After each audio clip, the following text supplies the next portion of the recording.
ဆိုင်အသက်ဖွင့်မဲ့သူတော်တော်များများလေနန်းတွင်းဟော့ပေါ်ဆိုင်ကိုဖွင့်ကန်နေကြရင်လာလေးလာကြတယ်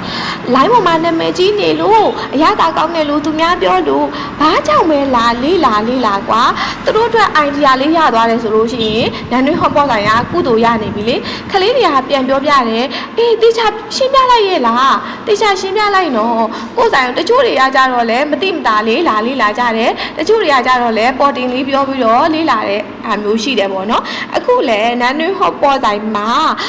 ဆိုရဲ့ idea လေးဖြစ်တဲ့ကြက်ချောက်မှာလားအသားလုံးအသစ်ကလေးကိုတီထွင်ထားပါတယ်ရှင်ဟော့ပေါ်ဆိုင်လေးတွေပဲဖြစ်ဖြစ်လိုအပ်တဲ့ဆိုင်လေးတွေမှာဒီ idea လေးကိုအသုံးဝင်မယ်ဆိုလို့ရှိရင်ယူသုံးလို့ရပါပြီကိုကြောင့်တယောက်ယောက် idea အသစ်လေးရပါမယ်အသုံးဝင်သွားမယ်ဆိုလို့ရှိရင်နန်းတွင်းဟော့ပေါ်မိသားစုက